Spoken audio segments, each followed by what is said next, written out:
안녕하세요, 루장입니다. 날씨가 갑자기 많이 추워졌네요. 감기 조심하시기 바라겠고요. 연준의 금리 속도 완화에 대한 기대로 상승을 했지만 기술주들의 실적 발표를 앞두고 숨고르기에 들어간 것이 아니냐는 의견들이 많은 가운데 다음 주에 있을 FOMC 회의에서 25 베이시스 포인트 인상 가능성을 기정사실화하고 있는 상황입니다. 또한 현재 미국 증시가 반등세를 보이고 있는 가운데 모간 스탠리에서는 본격적인 실적 침체로 약세장 장기화가 불가피하다고 밝혔고요. 이제 내년에는 기대보다 강한 반등이 가능할 것으로 예상을 하였습니다. 모간 스탠리의 말대로라면 올해까지 저가 매수 기회가 여러 번 찾아온다는 말이 되겠는데요. 단기적으로 대응하시는 분들이라면 힘든 장이 될 것 같고, 장기적으로 보시는 분들이라면 수량을 마음껏 모을 수 있는 계기가 될 것입니다. 결국엔 2, 3년 후에는 어느 누가 수익이 최대로 날런지 결과는 나와 있다고 봅니다. 그로 인해 3대 지수 혼조세로 마감을 하였고요. 나스닥의 경우에는 큰 변동성을 보여주면서 상승폭에 대한 랠리는 잠시 멈추었습니다.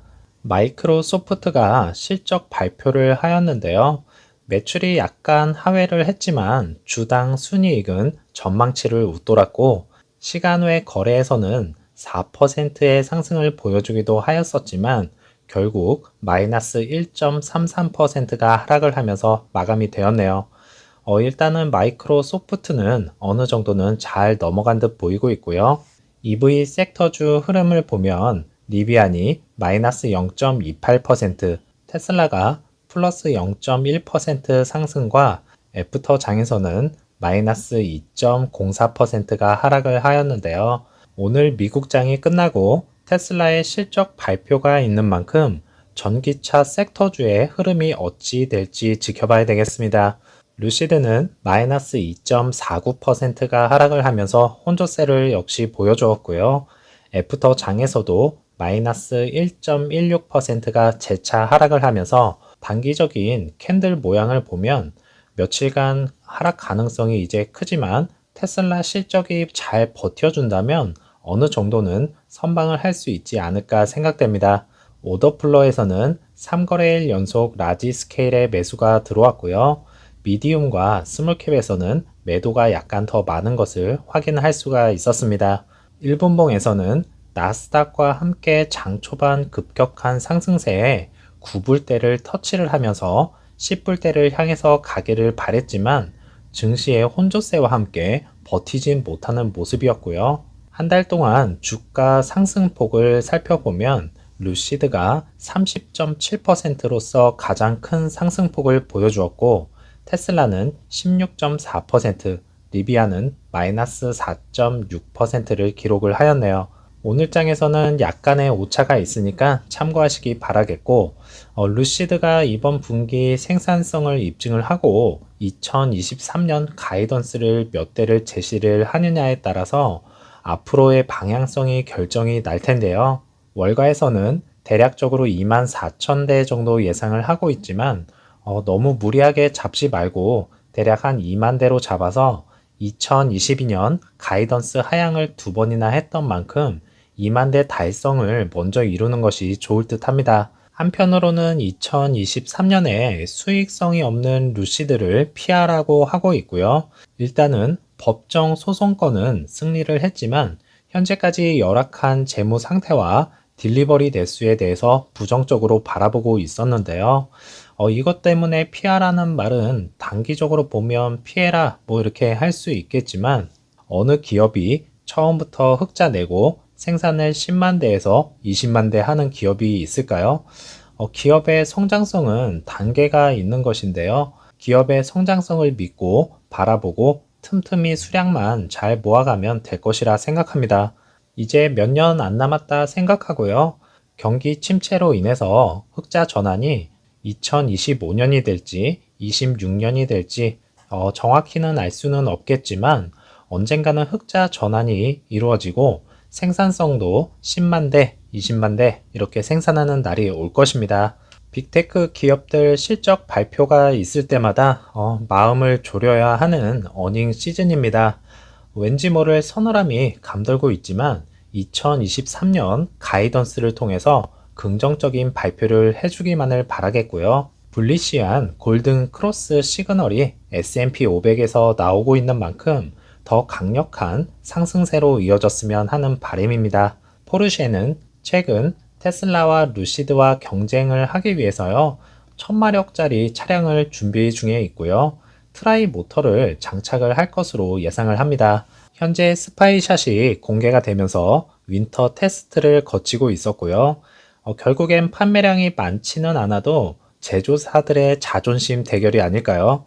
일단은 루시드 에어 사파이어가 1200마력 이상으로 가장 빠른 EV 차량이라는 것이 입증이 되었고, 타이칸의 1000마력 이상 차량이 나온다면 루시드 사파이어, 테슬라 모델 S 플레드, 타이칸 이렇게 드래그 레이스 경쟁도 흥미진진해질 것 같습니다. 최근에 루시드의 AEF에서 왔었다는데요. AEF는요, 기계 제조업체와 농업 부분의 트랙터 제조업체 간의 파트너십을 담당을 하고 있습니다. 갑자기 트랙터 이야기가 나와서 저도 좀 의아해 했는데요.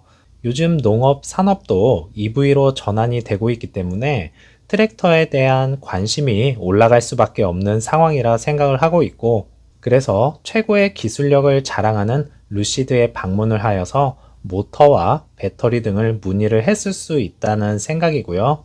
차량 시승 등을 통해서 그 힘을 몸소 느꼈으리라 생각이 드는데요. 결국엔 차량만 판매를 하는 기업이 아닌 모든 모빌리티에 적용이 될 것이다라는 피터 롤린슨 CEO의 말이 꼭 이루어져서 모터와 배터리 판매량이 생겼으면 좋겠습니다.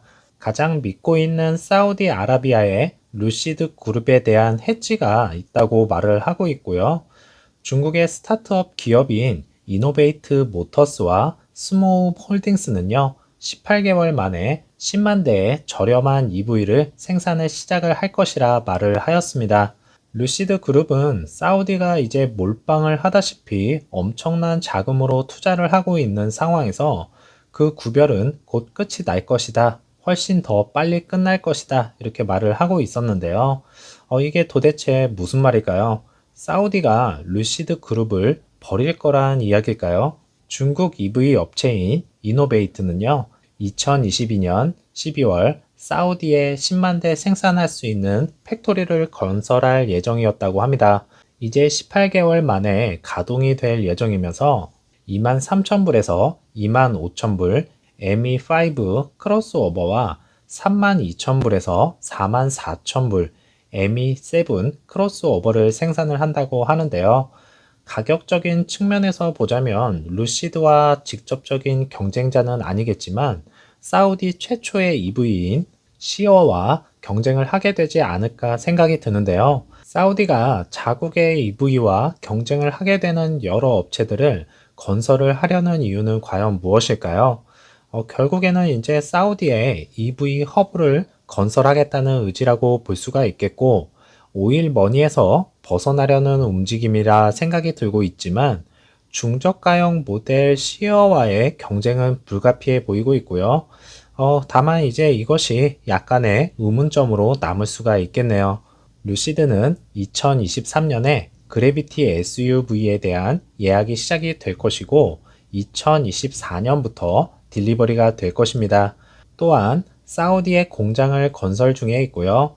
10만 대 선 주문건이 있는 것이 사우디가 루시드를 버릴 것이라는 것은 확률이 적어 보이고 있지만 매 분기마다 1빌리언 달러씩 현금 버닝이 일어나고 있는 것이 부담 아닌 부담이 될 것입니다. 오퍼링을 통해서 지분을 늘리면서 사우디가 강력하게 밀어주었었습니다. 여기까지 온 이상 PIF에서는요, 이제 테슬라와 경쟁을 하기 위해서라도 꼭 성공을 이루게 할 것이고, 또한 사우디에 이렇게 드림 드라이브 프로를 위한 차량이 돌아다니고 있는 상황이 포착이 되면서 그 어떤 다른 제조사가 사우디에 와서 이렇게 하는 것을 본 적이 없다고 합니다. 결국엔 사우디에서는 루시드만큼은 강력하게 밀고 있다는 뜻 아니겠습니까? 대량 생산과 흑자 전환을 이루는 그날까지 힘내시기 바라겠고, 오늘도 즐거운 하루 보내시고요. 저는 다음 영상에서 찾아뵙겠습니다. 감사합니다.